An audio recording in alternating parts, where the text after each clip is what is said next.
primary responsibility of a plant operator is to ensure that a unit functions safely and efficiently.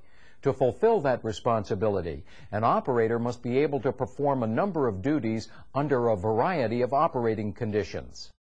Operators perform a variety of tasks related to unit production. Many of these tasks are routine duties that seem pretty basic, but they still must be done properly.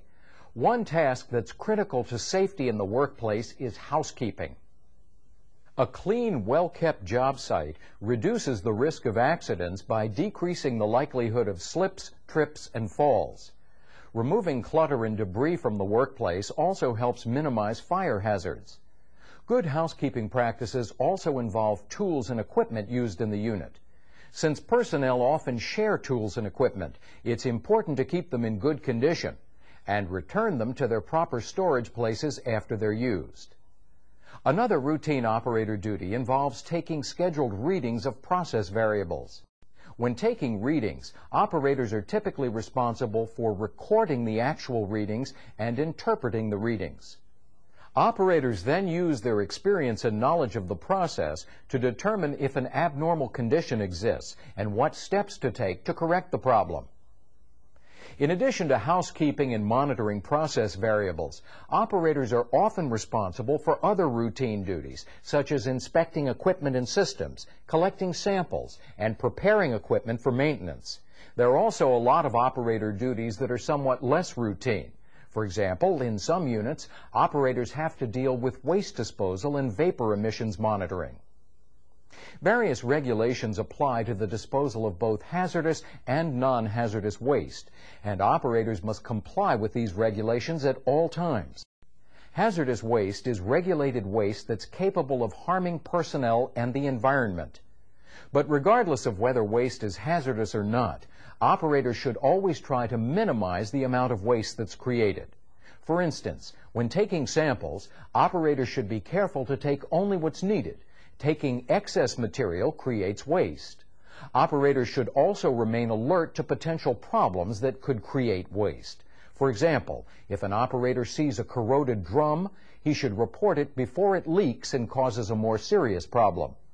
Operators should make sure that any materials left over from a process are routed to the proper destinations. In many plants, special sumps, drums, and disposal tanks are used for removing and storing hazardous materials. It is vital that hazardous and non-hazardous materials be kept separate. If any hazardous waste is mixed with non-hazardous waste, all of the material must be treated as hazardous waste from that point on. Another production responsibility that some operators are involved in is vapor emissions monitoring. In many plants, operators check for vapor leaks at valve bonnets, piping flanges, and packing glands to find and eliminate toxic emissions. To ensure accuracy, operators must make sure that the emissions monitoring equipment that's used is properly calibrated before any testing is done. Test results should be documented, and any discrepancies should be reported to supervisory personnel. Operators have many production responsibilities, including taking actions to prevent and solve problems. For example, if an operator suspects that a pump bearing is about to fail, he could switch to a backup pump to prevent the failure from occurring and affecting production. Then he should notify the appropriate personnel so that repairs can be scheduled.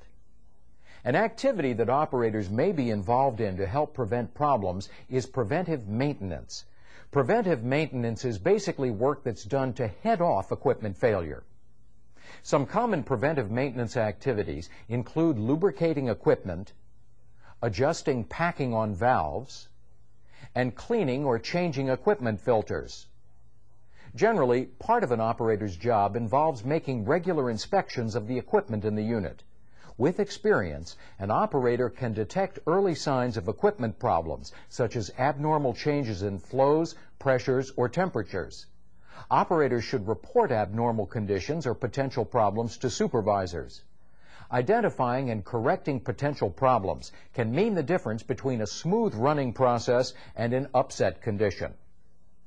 Regardless of how well operators run a plant and how hard they try to head off trouble, problems still occur. To minimize production losses and decrease safety concerns, operators need a way to isolate and identify problems effectively. One way that operators do this is by using a systematic method to determine the cause of a problem and then correct the problem. What name do you think is often used to describe this systematic process? To see how troubleshooting works, we'll use this basic model of a systematic approach that applies to almost any industrial process. The model shows 5 basic steps and the order in which they should be followed when a problem occurs. The first step is identifying the problem. This involves noting abnormal operating conditions, such as readings that are outside normal limits. After the problem has been identified, temporary corrective action may have to be taken. In other words, an operator may have to take immediate action to control the situation and keep it from becoming worse. Once the situation is safely under control, the operator can turn his attention to identifying the cause of the problem.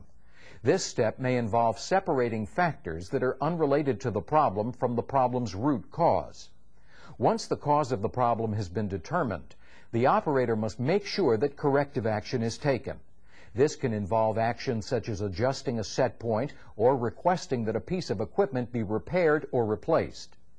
Once the problem has been corrected, normal operations can be restored. In this topic, we looked at operator duties associated with production, and we examined ways that operators can prevent and solve problems. Now try some practice questions related to this material.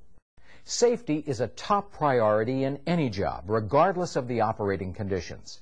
Since potential safety hazards exist in any unit, operators must know what those hazards are and take all necessary precautions to protect themselves and others. One aspect of safe work practices is selecting and wearing the proper protective equipment, including the appropriate protective clothing, as well as the proper head, eye, foot, and hearing protection. If the atmosphere in an area won't support normal breathing, some kind of respiratory protection will also be needed.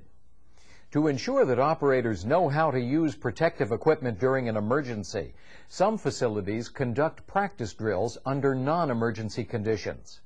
In addition to wearing the proper protective gear, operators must also have a thorough understanding of the processes that they work with, and they must know the limitations of process equipment. Operators should never compromise the safety of a process or operate a piece of equipment beyond its capacity. Before operators can recognize abnormal conditions, they must first be familiar with normal conditions. Most process variables have critical operating parameters. If the value of a variable is outside of its established limit, the safety of the process could be in jeopardy. Operators can prepare themselves for abnormal conditions by knowing the unit's standard operating procedures and by participating in emergency response drills and firefighting drills. If an emergency occurs, an operator's primary responsibility is to operate the unit in a way that will minimize danger to personnel, plant equipment, and the surrounding community. Sometimes operators may be required to make sure that everyone in the unit is accounted for. During an emergency, many facilities require that personnel report to the nearest safe area where a head count can be taken. To ensure that everyone in a unit can be accounted for, many facilities require contract personnel and visitors to sign a visitor's log when they arrive and let the lead or board operator know where they'll be and what they'll be doing. Operators should know where visitors' logs are kept in case they need to refer to them. People visiting the unit may also be required to undergo a safety orientation prior to entering the unit. Operators may participate in these safety orientations and conduct tours to familiarize visitors with the unit. During some types of emergencies, operators may rely on specialized equipment. For example, in some situations, a battery bank like this one may be put to use. In an emergency situation such as a power outage, a backup battery bank is used to provide power to critical equipment. Operators must know which instruments and equipment receive emergency power. Instruments that receive emergency power can provide information about what's going on in the unit and help the operator shut down the unit if necessary. Some abnormal conditions can affect more than one unit. If this happens, personnel from upstream and downstream processes must communicate and coordinate their actions. In addition to their concern over plant personnel and equipment, operators must also be aware of safety considerations relating to the community. Abnormal conditions should be brought under control as soon as possible. Quick action may keep the community from being affected. After normal operations are resumed, the cause of the emergency should be analyzed, and operators should determine whether the situation could happen again. Any ideas on corrective actions should be relayed to supervisory personnel. Safety should always be the primary concern of an operator. It should be a particular concern during scheduled unit startups and shutdowns when the potential for problems is high. To ensure safety during startups and shutdowns, operators should discuss potentially dangerous situations with each other and with supervisors. Operators should also have a thorough knowledge of the steps involved in a startup or a shutdown. If a problem occurs, this knowledge can help the operator respond appropriately. Procedures involved in system startups can vary widely, but there are some general considerations that are common to most startups. For example, before any startup, systematic steps should be taken to ensure that the equipment is ready. These pre-startup procedures typically include determining if any fluid lines are blocked or blinded, lining up valves, and making sure that there's power to the equipment that needs it. After the pre-startup procedures are completed, the actual startup can begin. Operators must be thoroughly familiar with the process that's being started up. They must understand all of the process flows and know how and when to start critical equipment. They must also control process variables to make sure that desired production rates are achieved at the proper times. Like startups, scheduled shutdowns have an orderly sequence of steps that must be followed. Often, the purpose of a shutdown is to allow maintenance to occur. In many cases, operators are responsible for making sure that equipment is properly isolated and that valuable process materials are protected. In a plant, operators are often involved in preparing equipment and systems for maintenance. They're also involved in implementing various government regulations. Let's look at some of the permit procedures and regulations that operators deal with. Most plants have written work permits that authorize potentially dangerous work to be done during normal operating conditions. The information on a typical permit includes a description of the work to be done, special safety instructions regarding hazards, and signatures approving the work. Work permits are often numbered and filed as part of a unit's permanent operating record. Two types of permit procedures that are commonly performed are lockout-tagout procedures and confined space procedures. An operator typically begins a lockout-tagout procedure by opening, or in some cases, racking out circuit breakers, by closing valves, or in some other way making it physically impossible to operate the equipment being worked on. A padlock or other substantial device is used to help ensure that the equipment cannot be operated. A tag is installed to warn against operating the equipment and provide information about who locked out the equipment and when the lockout occurred. Depending on the job, locks and tags may also be installed by other authorized personnel. After the lockout-tagout is complete, authorized personnel must try the equipment to make sure that it can't be started up. Another type of permit procedure is a confined space entry procedure. A confined space is basically any space that's hard to enter or exit, that's not normally intended for personnel, but one in which work must occasionally be performed. A confined space may also contain additional hazards, such as an atmosphere that won't support life. Before a confined space is entered or work is performed, an operator should be informed of the nature of the work. In most cases, an entry permit must be filled out, signed by authorized personnel, and posted. The operator may have to shut down or isolate affected processes. In some cases, it may be necessary to block or disconnect lines to prevent material flow into a confined space. An inaccurate reading could jeopardize the safety of personnel inside the confined space. Once safety is assured, the necessary work can be performed. Besides permit procedures, operators also help to achieve compliance with other federal, state, and local government regulations. Over the years, plants have adopted safety measures in response to these regulations, and many of those safety measures affect operators. 3 government regulations that directly affect plant operations are the Hazard Communication Standard, or HAZCOM, the Hazardous Waste Operations and Emergency Response Standard, or HAZWOPER, and Title III of the Superfund Amendments and Reauthorization Act, sometimes called SARA III. The Hazard Communication Standard, HAZCOM, is often referred to as Employee Right to Know. It ensures that employees have access to information about hazardous substances used in the plant.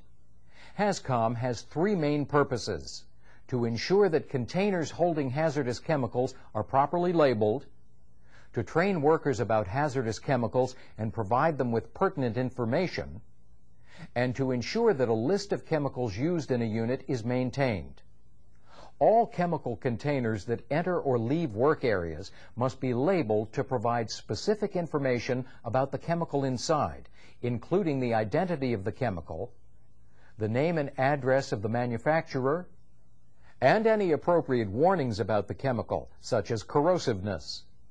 Plants may use different types of hazard identification systems. One system that's commonly used to identify the contents of storage tanks uses a combination of colors and numbers. The second purpose of HAZCOM is to train workers about hazardous chemicals. Part of this training involves where to find information about chemical hazards. This information is available in the form of Material Safety Data Sheets, or MSDSs. Among the information included in an MSDS is the name of the chemical, the name of the manufacturer, an emergency telephone number, a list of hazardous ingredients in the chemical, and a list of the personal protective equipment and procedures to be used when work is done around the chemical. HAZCOM also requires companies to keep an inventory of the chemicals used in their units. The inventory must be posted, and it must be written in the languages of personnel working in the unit. Another regulation that affects plants is the Hazardous Waste Operations and Emergency Response Standard, or HAZWOPER.